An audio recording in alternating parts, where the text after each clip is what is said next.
Kame house party.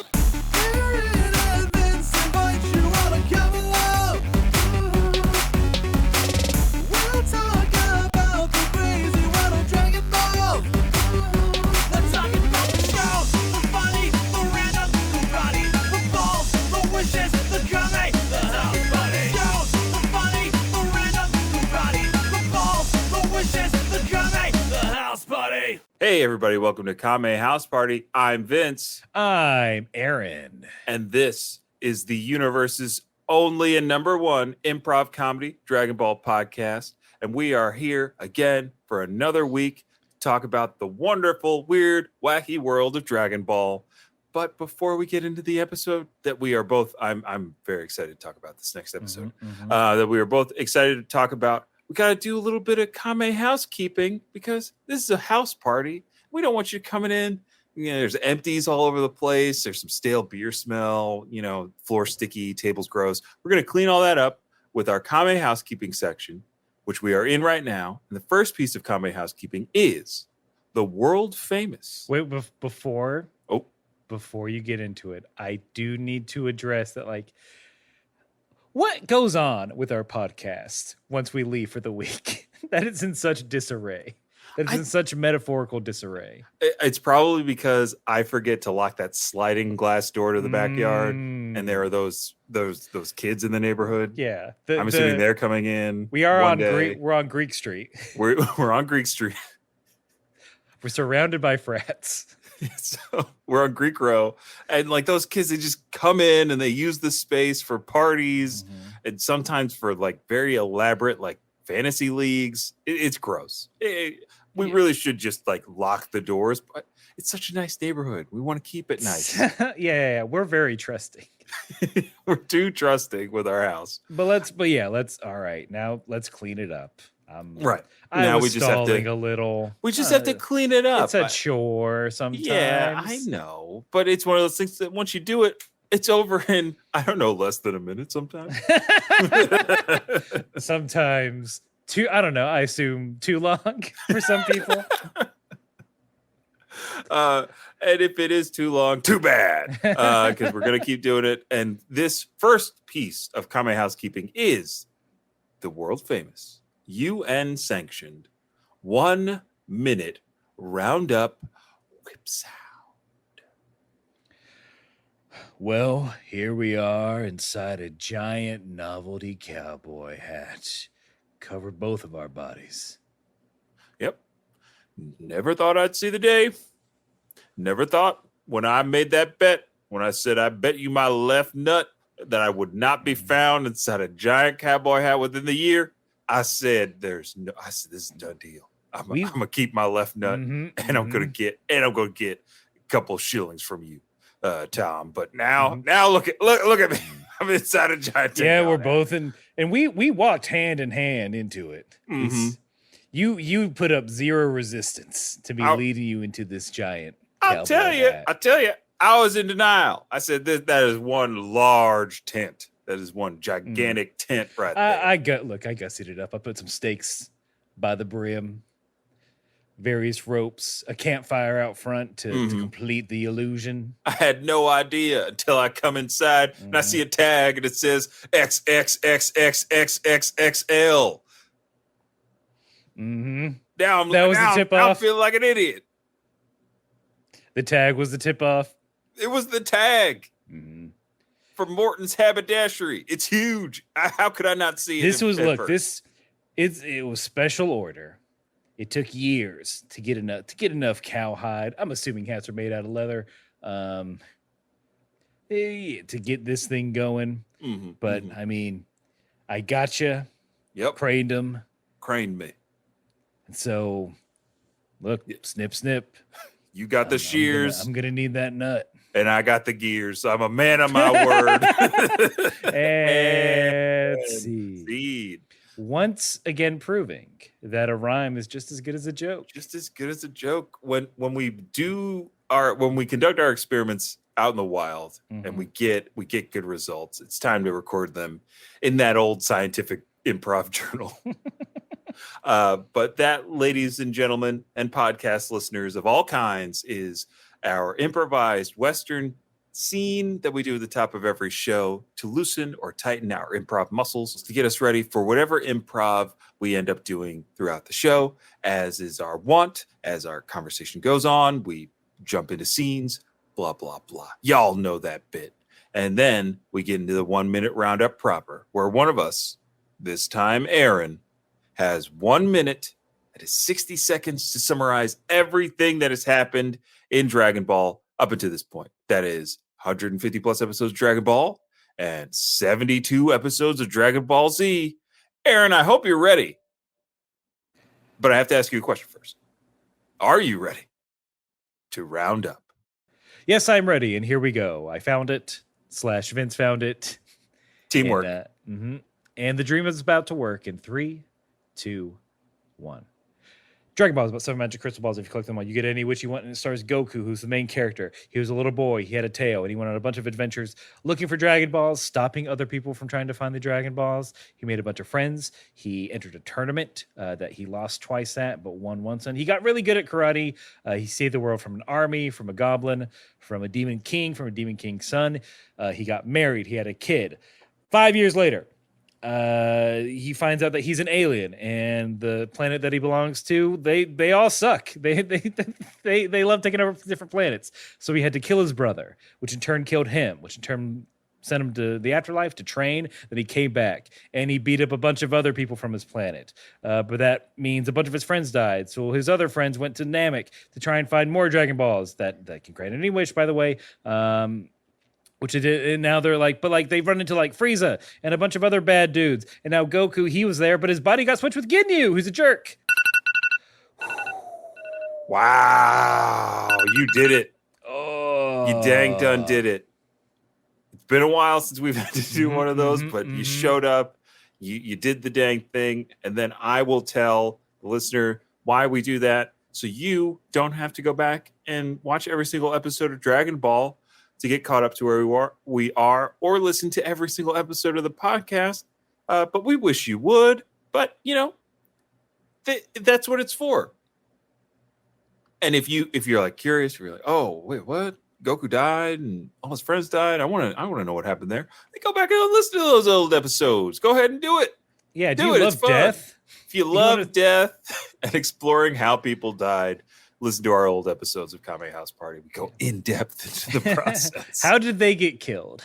We won't tell you now. But then we get to the second piece of Kame housekeeping, where I tell you, the listener, that Aaron and I watched 2 different versions of the show. I watched the English dubbed version, while Aaron watches the English subtitled version. Because comparing and contrasting is the way of the world, and it's fun.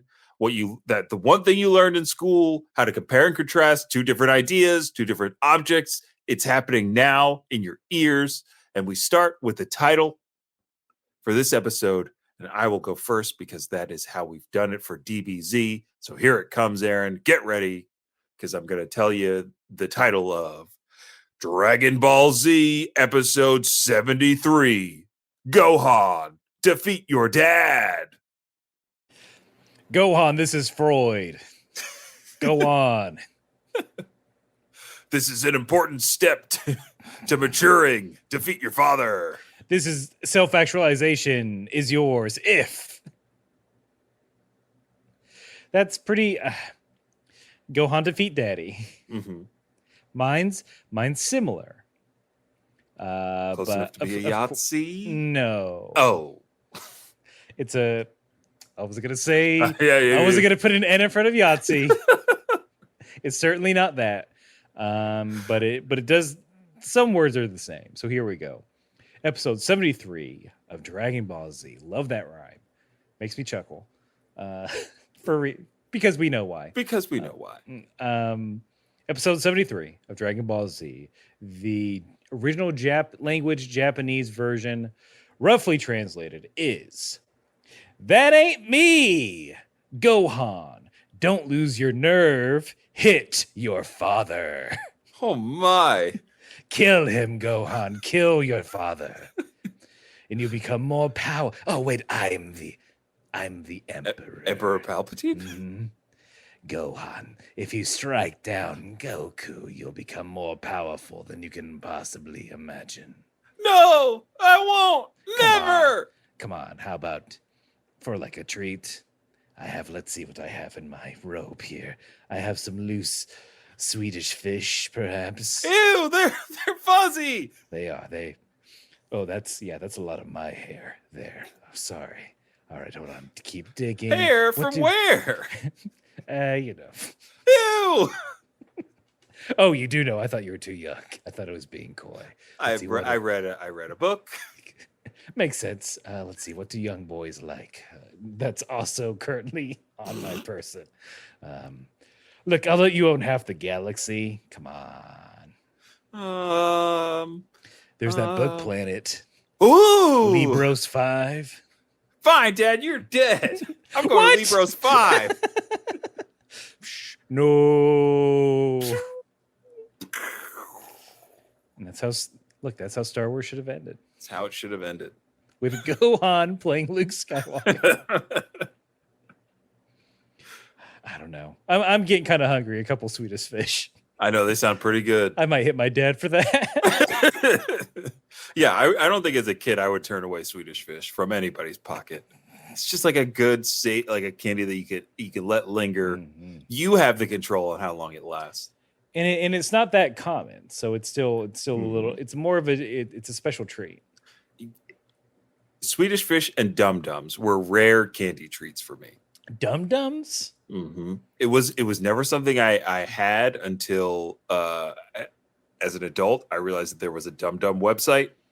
You could go, and for a while, you could send in codes to get Dum Dum merch.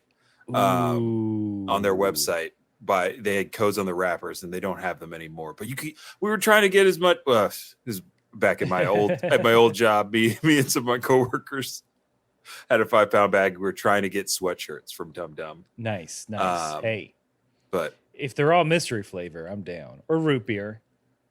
Oh, you're a root beer guy. Yeah, I like a little root beer. I'm a blue raspberry kind of kid. I want it sour until it cuts my tongue up. I mean, that's a 90s kid thing. Yeah, blue raspberry. That's the blue flavor. That's a 90s kid thing. That's a Millennials 90s kid thing. know. Yeah. But we got to get into what these, I mean, I guess they are 90s. Gohan's a 90s kid. Me and Gohan, we're contemporaries. Mm-hmm. Yeah. Peers. But let's get into it. We didn't mention it in the roundup, which is perfectly fine, I think. But Ginyu is powering up. He's in Goku's body. He's like, I'm gonna unleash. I'll show you. I can get to over 100K. And he's powering up. He asks Jeice to read the power level, and it's a measly 23,000. Mm-hmm. And Goku explains, he's just like, look, man, you don't unless you understand my mind and my body, you're never gonna be able to bring out that body's full potential, you fool. Mm-hmm. Goku doing his best Instagram impression of like mind and body is how you achieve enlightenment, quote block thing. Yeah, he's got he held up a picture of a lake at dawn. Then read that line perfectly. Mm-hmm. And then he tried to sell me some oils. Yeah. And he claimed that they were essential. And I was like, for what? I've never used lavender for cooking anything. This is a scam to get Ginyu to buy a bunch of lavender oil. I mean, you can use all my power level if you buy this scented oil package. And also start selling them. Diffusers sold separately. That's how they get you. That's how they get you. You think you're gonna buy into a whole system of oils, and you never buy that refill pack. No, Aaron, we're speaking like we have experience. I mean, Krillin is the experienced one, so he's like, "Oh, cool, this rules. I have an advantage. Time to be a little worm about it and start punching Goku." And it was. Look, it's kind of cool to see Krillin get the one up on a Goku body. But also, it's a Krillin fan. as a Krillin fan, I was like, good for you, Krillin. You're showing you got some strength, but also I was like a little concerned as to how quickly and how easily he went from being like, hey, you're my buddy to I'm gonna kick your ass. He's easily manipulated, I guess. I think that's what we're learning about poor Krillin. If you're if you're taller, he'll do whatever you say. Isn't that why he got a job? Because 18 was like, get a job. He's like, yes. She's taller than him. Mm-hmm. Height is might. I can't. Yeah, I mean, that's why everything we've done is because you suggested it. Yeah, and I look down on you. I'm like, hey, Aaron, why don't we do it this way? Yeah, we're doing this podcast now. Yeah. We're doing. I never even heard of Dragon Ball until I came lumbering into your view. Who's this stomach I'm staring into? I mean, it's very commanding. I said, look up. And I did because you told me to. It's weird. As a tall person, I've been informed of like many tall people like tropes, I guess. The first one that I heard was like, oh, tall people aren't very smart. Or like they are lumbering oafs, or they're goofy, they're lanky, they're just like all over the place. They're not aware of their bodies, blah blah blah. And then as I've gotten older, the story has turned from like, hey, tall people get more jobs, and tall people get raises, and tall people get more respect. I was like, what? In high school, I was just a freaky giant. Well, in high school, you could not. It's like if you were different in any slight way from what a standard high school student should be, and that varied per region, for sure. It's like, oh, you're made. It's like you're slightly taller. Got to get him. He's just outside the average. Get him. There's a maybe. I don't know. Maybe. I mean, if Tinder has led us to believe anything, you got to be tall. Oh God, yeah, I forgot about that.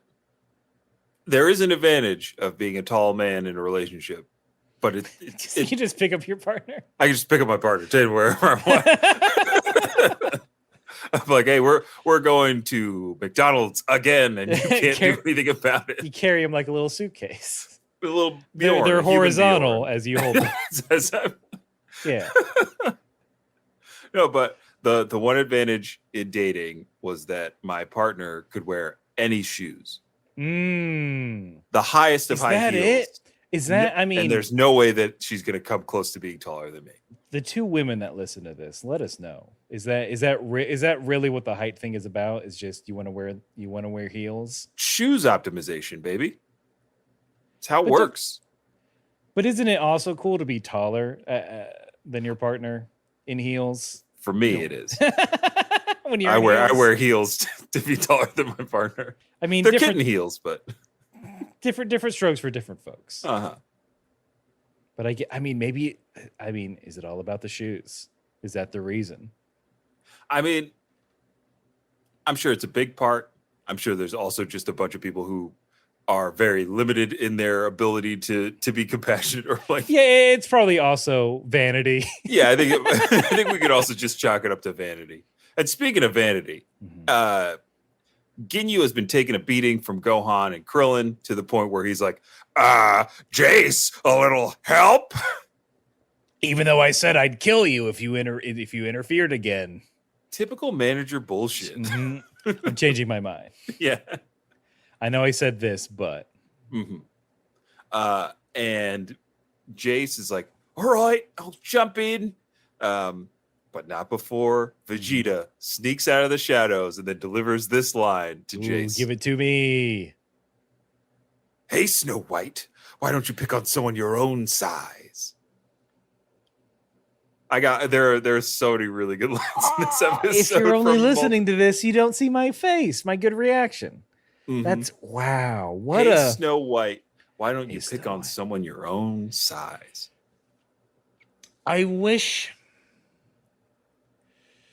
I mean that's semi-tangential because Snow White and the Seven Dwarfs, right? Mm-hmm. But I wish it was a little more connected.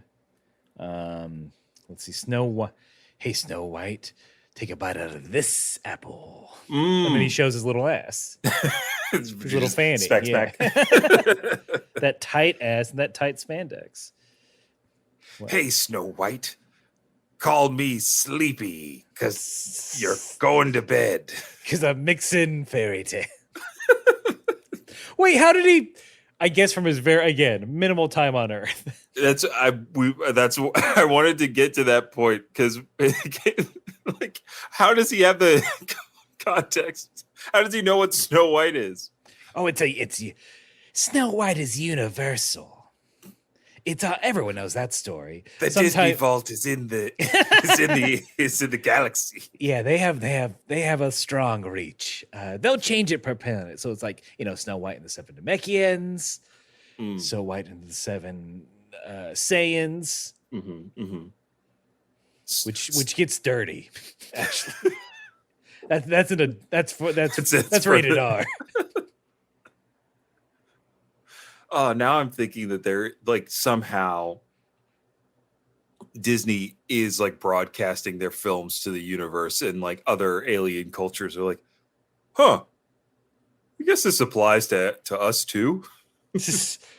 We can get meaning out of this. These are universal themes. Mm-hmm. That tiny deer. I feel for Bambi, even though I'm a sentient color. I, the spaghetti meatballs monster, really feel for Lilo and Stitch. Moana does mean family. Oh, my cousin's in this movie. If that's the case, then I think with all these Marvel movies, all these superhero movies, we're trying to puff out our chest a little bit to the universe. Like, yeah, we do have we beat up aliens. Is what we're telling you. If you're purple, stay off our planet. We will travel back in time to kill you twice. In the Dragon Ball world, that would backfire immediately because someone like Vegeta or Ginyu would be like, "Oh, so you're strong here, huh?" And then we'd just be like, "No, it was all smoke and mirrors." Yeah, we're cowards. The screen is green. Who is the one you call Hemsworth? I'm going to blast his ass. Why are you rigged up to wires? You can't fly. What are these ping pong balls all over you? A grid on your face. That's rhyming with grid on your face. Vegeta versus Jeice. You're transitioning like a madman today. I'm feeding off your energy. You gave me something good. Now I just want to. We're going to be stacking them. Let's go. So Vegeta, Jeice fighting starts out underneath the ship. I thought it looked great. Again, I'm rushing to these quotes because Vegeta basically says that he's toying with Jeice after Jeice assumes that he's stronger than him. Of course, relying on the scouter too much.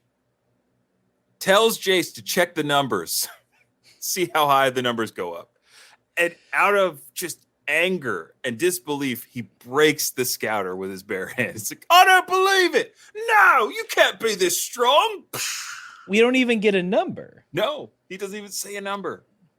Great on. It's big. Whatever number is big enough for him to like get mad that Vegeta isn't this strong. And then Aaron, this is Vegeta's line after that moment. That's right, amigo. I'm your worst nightmare, live and in person and ready to rumble. Amigo! I went to a Mexican restaurant on Earth. Combo plate number 8. Burrito, taco, enchilada. Yeah. Well, I again, I am just flabbergasted that the Spanish language has reached the Saiyan homeworld at some point. That's such good like action movie guy banter. It was so good. They're like the back and forth between Jeice and Vegeta is very much like 80s action hero finally turning the tables on the bad guy and just laying into him. Sorry, Kimosabi. Your numbers, just like my numbers, your numbers up. Scout my fist. Scout her, never even met her. Damn near killed her, like I'm gonna kill you. There we go. Damn, I'll be your poison apple, Snow White. Ah! Yes, I bow. She's, oh yeah, that's right. She does get zonked out. Mm-hmm. Sleeping, I got her confused. Sleeping Beauty, Snow White. Yeah. It's two. One's in a keep, the other eats. They love sleeping. Yeah. Who would have thunk white women love to sleep? Have a snack, go to sleep. Clean Do houses. some sewing, go to sleep. I mean, if it's just, hey man, just clean this house and cook for us, I'm like rent free. I'm like, all right, yeah, I get to hang out while you dudes go to work in the mines all day. All right. That's what I did when I was trying to move to New York. I was bumming off of a friend's couch as I took a 201 intensive improv class that ended at 12. So I would just go back a couple of days. I would straighten up their house, cook for them. Did not pay for anything for those 2 weeks. And boy, oh boy, did I have fun. That's sweat equity. Yeah, man. As they say. Sweating all over the city. It was the summer. I don't get any of those good Vegeta lines. And it's a shame. It's just typical cocky Vegeta. He's like, maybe they skipped this in yours, but he is like, I'm pretty sure I'm gonna be a Super Saiyan. I kind of feel it. Oh yes, the running theme of this episode is Vegeta edging towards Super Saiyandom. I'm looking at the hair on my knuckles. They're getting a little blonde. They're like a kid anxious to go through puberty. Yeah. I think my voice is going to deepen any minute now. Checking after each class, I check down there and see if there's a new crop. See, Jeice, here's one. I'm a man, a Saiyan man. Lick. Oh, gross. Isn't that a weird competition? Was that the case when you were a boy, pre-adolescent, pre-pubescent? So we're getting into this. I mean, I'll talk about it. I just want to know. You want to cross this threshold? I'll say it here. When we were of that age, there were people being like, "I got my pubes, I got my hair, I'm cooler than y'all." In middle school, when the change typically happens, did not have a ton of friends. I really had like one. I had a few. What am I saying? I don't want to over exaggerate it, but I do remember the discovery. I'm not going to go into details, but I do remember that day.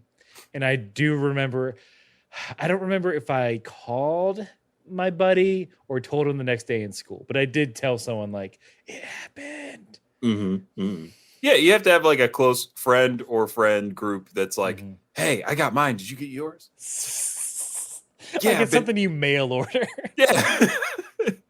It felt like that with facial hair though, because it was like one day, all these kids just came in with these dirty, gross mustaches and like just little wisps of hair on their chin. And it took me until I hit my 20s to be able to grow this thing out, and it's still patchy as hell. I'm referencing my beard for those not watching, but I couldn't connect this. I couldn't connect the stash to the rest, and even now it's like it's the thinnest of margins, tenuous at best. Feel a house of cards. This facial hair. One wrong move of the razor, and you look ridiculous all day. But yeah, that was my 30s until that happened. That's a cool thing about facial hair. It gets better as you get older. I get older. And the hair just stays the same. There's isn't that fun? More body hair as you get older. Mm-hmm. There's what a weird sort of thing. Because thinking about it now, I'm like, no, I would like 0, please. Yeah. It's hard to maintain. Mm-hmm. Similar to how it's hard for Ginyu to maintain a solid footing against Gohan and Krillin in this battle. But he does kind of gain some ground at a point. Are we? We might be skipping ahead a little. Did I bit. skip something? These are very quick interactions. Mm-hmm. I think that's after. I think what you're talking about is after the commercial break. Oh, okay. Because we do have Ginyu shooting an energy ball at Gohan, and Gohan saying, "quote You expect such a wimpy attack to hurt me?" There we go. Because he just takes it. He does the cross block. He's safe. Cut 2. King Kai. He's still like, Goku, Frieza's tough. Come on. Why'd you do it? Goku's gonna do whatever he wants to do. Yeah, I felt like that was one of the most unnecessary things that we've seen in an episode in a while. That time slot. Yeah, it definitely just felt like they were filling time there for whatever reason. Because it's a little late now, King Kai, to tell Goku to get off the planet. He's there. It's like, why are you even mad about it? Just don't worry. Look, don't worry about it, man. Mm-hmm. Take a load off. You're a Kai. You've got a Piccolo to look after. Yeah. And then we cut to, as a reminder, Nail and Frieza. They're still going at it. And Frieza is behind Nail. Pushes his hand towards the back. Oh, right. Yes. And I don't know if this is the force of his fist, some sort of energy attack. But he gives Nail's boobs. His chest gets huge. Yeah. I mean, and that's the attack. That's it. The attack. The attack is implants. Oh, you Namekians are so flat-chested. Here, implants. I prefer voluptuous Namekian. Real Namekians have curves. Big and green, that's my scene. Now for the nips. Oh, you healed yourself. Damn. Yeah, okay. Now I want to talk about that. That Nail has the ability to, I guess, heal himself. He did that earlier. Well, he grew back his arm, but I thought it was... Is that not healing yourself? I can't... Ooh. Namekian, heal thyself? God, I've been caught. Can't Wolverine do that? Yeah. I guess I thought, in my mind, the Namekian self-healing was more for massive wounds, like losing your arm or leg. But, yeah, I guess they could just do whatever. Right, that makes sense. Like if Piccolo can separate and reconvene, then Nail can have that ability to heal himself partway. You know, he's like, I don't have the bras for this. We need to gotta reduce this. My back. No one ever tells you about that. Everyone likes the attention and not the back pain. And honestly, I don't even like the attention most times. I'm just trying to shop. I just want water ice. I'm just trying to get through my day. Plus the sweat underneath, got to wipe that off in the summer. Or else I end up looking like, what's that guy? One Punch Man? That Opie shirt? Yeah, you get the little lines. It's what the shirt is based on. Perv. His shirt literally says titties. That's wild. He gets away with this? Yeah, he does. He just gets away with it. Only Saitama can be horny on Maine. One punch, I'm panicking. One commercial. Bye.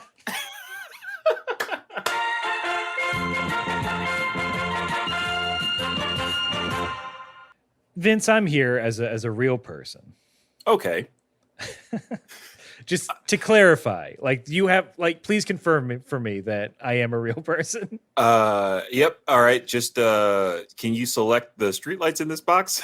Okay, doing so. I mean, there's a little sliver that's next to a crosswalk. I hope this works out. No hints. All right, I did it. I hit select. All right. Let me get the results.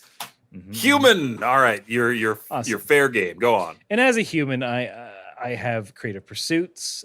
You're listening to one of them right now. But in case you don't know, or you've just blocked it out, I do another podcast. I do one with Noah Cardin called Thinking Too Hard About Anime, where we're look, what it is we're just watching anime and we're talking about it. We're learning things. We're doing research, a thing that I can't do on this podcast. I had to solve you've been doing research on the side. I had to solve 3 different riddles to be able to break the curse. My goodness. The Sphinx of anime. Yeah. The Sphinx of anime podcasting. But look, here's what we did. First, we're on season 2, first season. We watched all of Cowboy Bebop episode by episode, discussed it, related it to live action film and its influence that it gets from Western cinema. We did all that. We even had an episode where we just talked about the music straight up. This season 2, we're talking about the anime auteur. Well, that's a stretch. We're still figuring it out. We're still figuring out who this gentleman is. But we're talking about Hideaki Anno, who is most famous as the creator and director of Neon Genesis Evangelion. That title is always hard to say. I don't care who you are. But we're not covering that. We're covering everything else he's done, because he's done a bunch of stuff before. He's done a bunch of stuff after. He's not just the sad robot man. So no Shinji. No, 0 Shinjis. 0 Shinji. Although one, we covered Nadia, the Secret of Blue Water. And the main character design is sort of the basis for Shinji. Ooh, that's fun. Because I think Shinji was supposed to be, I think the original plan was that it was going to be a female character. Anyway, look, that's the kind of fun things you'll learn as we talk about it. So it's not a long podcast. We just do an episode a month because it takes some time, and we don't want to. We want to make sure we put out a quality product. Also, we just look to watch 26 episodes of a thing and then cover it in one episode of a podcast. That's some work. That's some time. But it comes out once a month now. It's wherever you get your podcast. The same place you're listening to this podcast, except YouTube. You can listen to it. Also, if you're feeling froggy, and if you want to support us, you can by going to anchor.fm/TTHAA. Can I quickly do a thing? I think you can do it. Can I? Oh, I'm going to see how fast my little fingies can go. How fast can he create a banner for this ad to go up on YouTube? While this fast if you're watching on YouTube. Let me say it out loud now that I can read it. Anchor.fm/TTHAA. Tha. Just go there, click on the support button, and you can have a monthly contribution of 99 cents, $4.99, or $9.99. If you want to. It's greatly appreciated. But go check that out. I know I don't talk about it a ton because I forget sometimes, but it's super fun. I love doing what we say in the 10, thinking a lot about these Japanese cartoons. Noah is a lot smarter than I, and just getting so good at research. I'm nominal. I'm a babe in the woods compared to him. Well, it's because I keep weighing you down. Mm-hmm. I'm the gravity chamber of your research skills. You keep knocking on the window saying, "Let's go play ball instead." Mm-hmm. I am the goofus. Noah's the gallant, and that is our dynamic. You will be the wiser for checking out Thinking Too Hard About Anime. So go support Aaron on his other endeavors. because he's good at everything he does. And now, back to the show.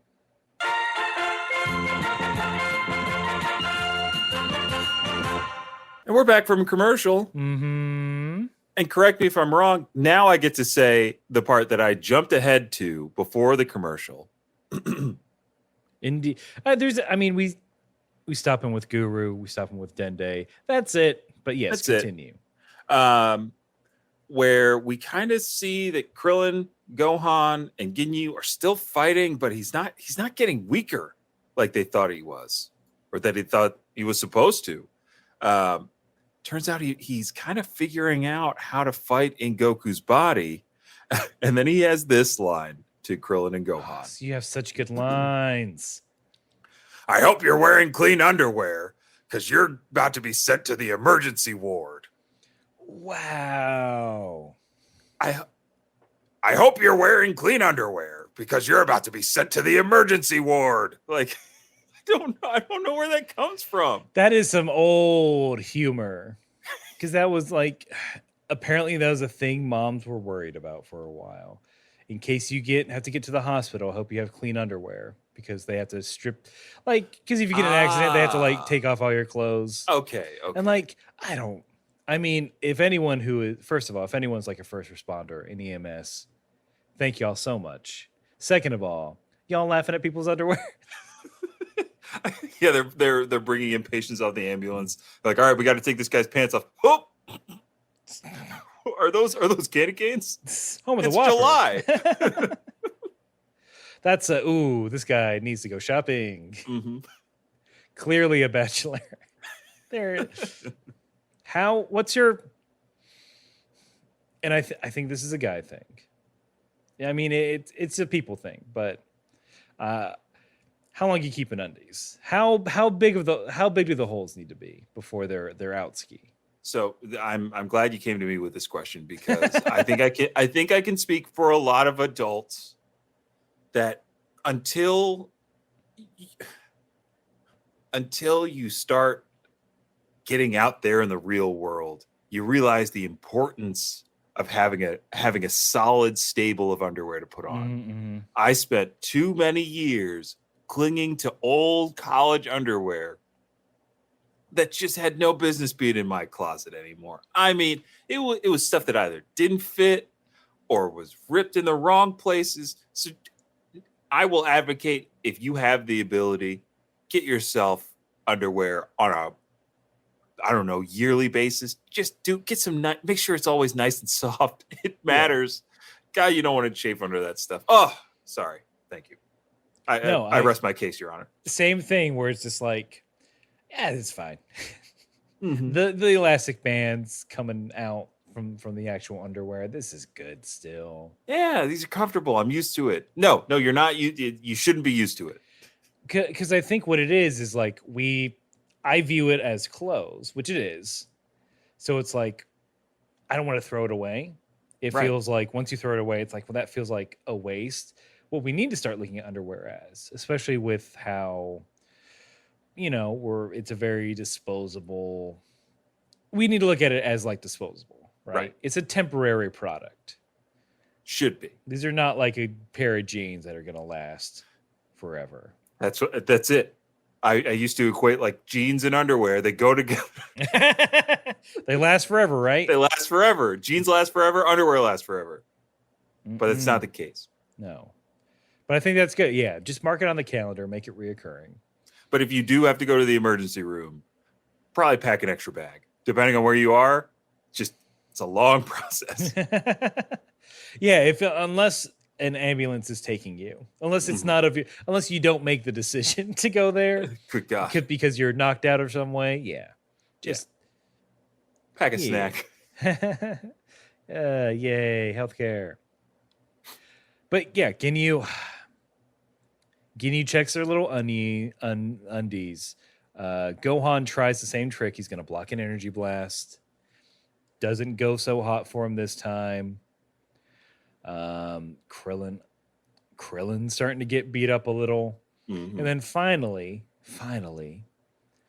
I think Ginyu is shooting a third blast. Gohan's about to get smacked. But then Goku and Ginyu's body comes in and smacks it down. He's like, hey, I'm getting, just like you're getting adjusted to my body, I'm getting acclimated as well. Mm-hmm. And now it's going to be 3-on-1. And these dudes do some cool poses. I was like, is this more of a like muscle memory for Ginyu's body that Goku's in, where he's just like striking a pose right before he fights? Also, how did Gohan and Krillin know to pose in the same way? Yeah, they've never trained. I don't think all three of them have trained together ever. Never. Ever. But there's been some Venn diagramming of it, but never the three shall meet until now. Never the thrain? Is that perhaps? Yeah. Is that how it should be said for 3? Who knows? Let's say yes. But yeah, I liked that a lot. I thought it was very cute and fun. And Gohan is like, "Daddy," what does he say? Because as they're lined up, he's like, "Daddy, do you really think we can beat him?"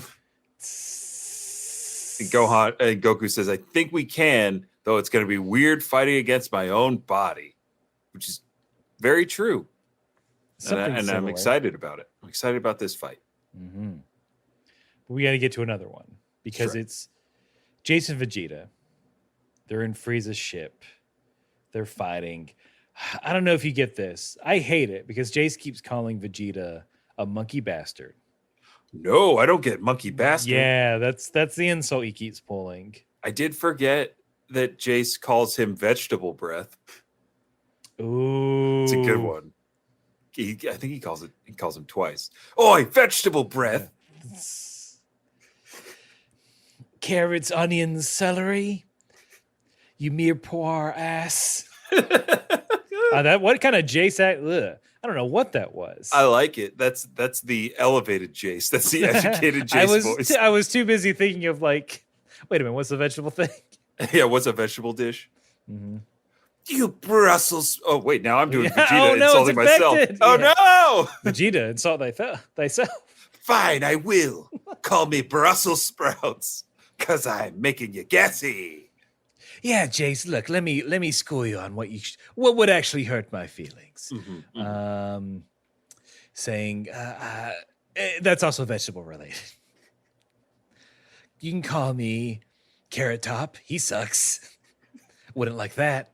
Oh, here, punching that one up. Kakarot Top. Oh yeah, just if you called me Kakarot, I'm steaming just thinking about it. Maybe call me Shroom, because I'm short. I wouldn't like that a lot. No.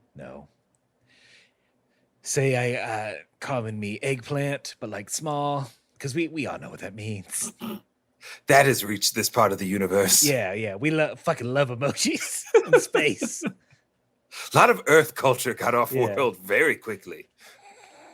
Somehow, I don't know. I mean, they're just shooting it in the atmosphere. What else would hurt my feeling? Oh, calling me Peapod. Or Edamame's boy. and wow. Ooh. That's also a shirt. I feel like we just getting the shirts out fast and furious. An edamame with a scouter. Edamame's boy. I'd put that on the side.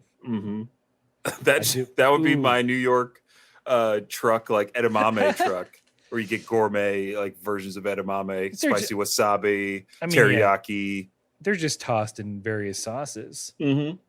Honestly, like that feels like it'd be quick. TN.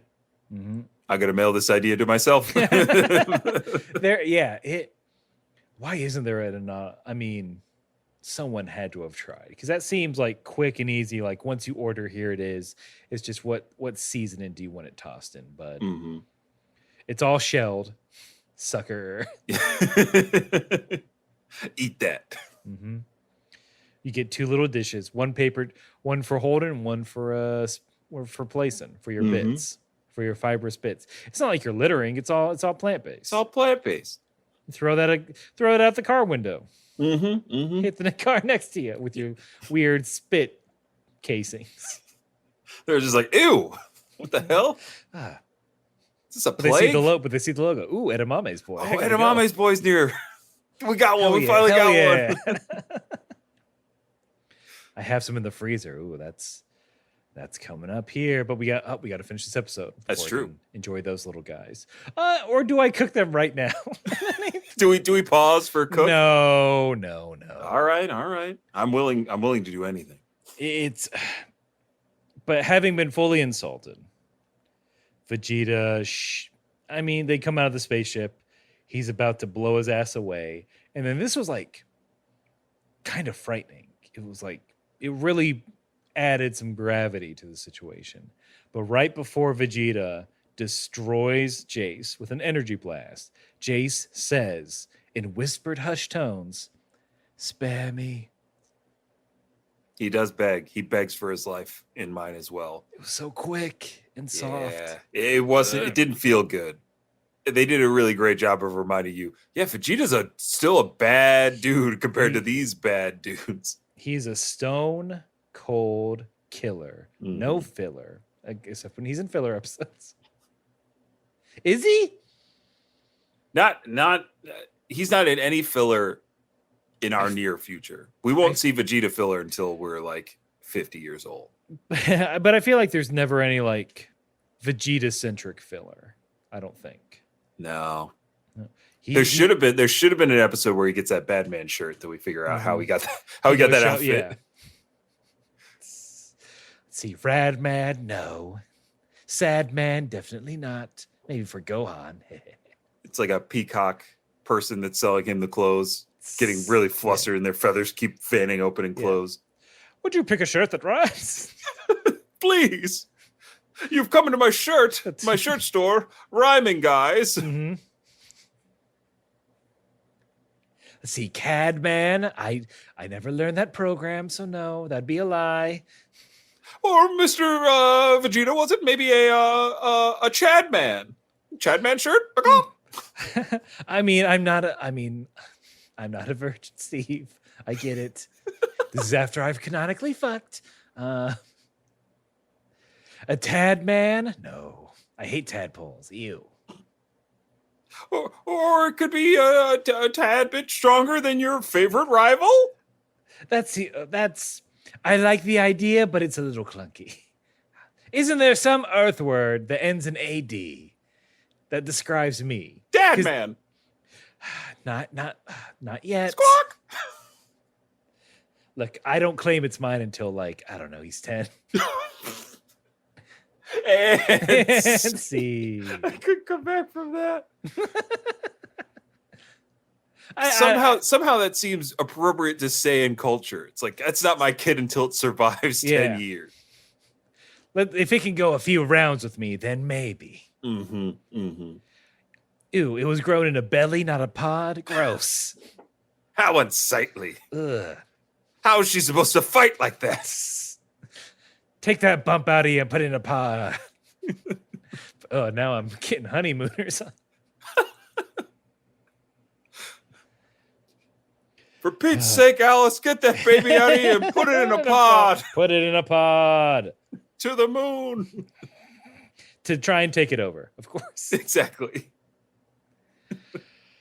But Vegeta blows up Jeice. I mean, we're almost through all the Ginyu Force. Well, actually, no, look, we looked ahead several years ago when we were kids. But this is all the Ginyu Force that are going to die are dead. True. That's it. That's all of them. But, after blasting away Jeice, Vegeta turns his sights on Ginyu in Goku's body. Pretty quickly claps that fool into the ground and is like about to deal the finishing blow when it looks like when Goku notices that Ginyu's about to do the change move. You're going to metamorph. He's got that smirk. And then that's the end of the episode. It shorts out and we don't know what happens next. Ginyu says change. The weird lights happen. And the announcer in mind, I think his last words were, "What is Ginyu's target?" My announcer was, can you successfully change bodies with Vegeta? Find out next time on Dragon Ball Z. I mean, that's a good. I mean, are things going to get worse? Sometimes they get worse before they get better. I mean, probably. I feel like something's going to happen here.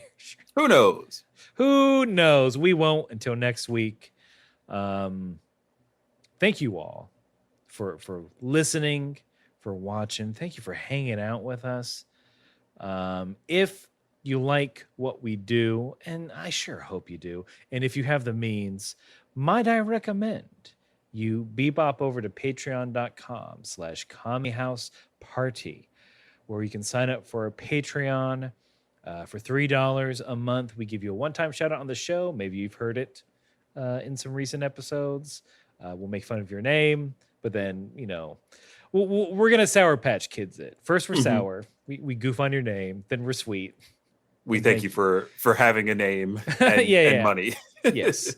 For $5 a month, you get access to our weekly pre-games, which are bonus episodes where it's a grab bag of what we're talking about. We recently did a tournament of stoner comedies that we're still in the process of.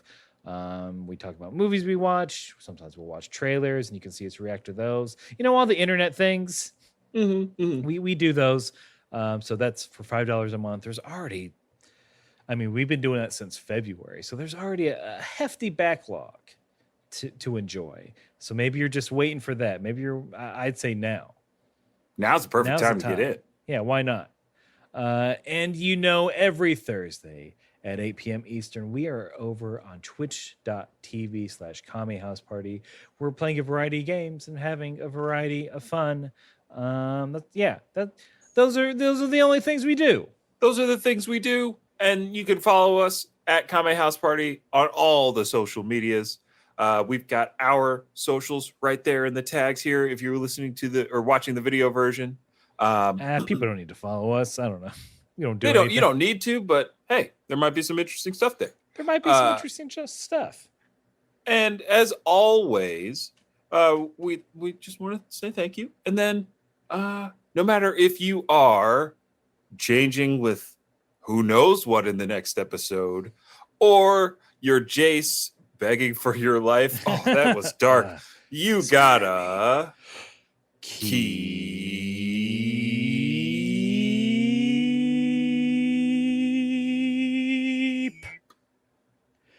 fighting.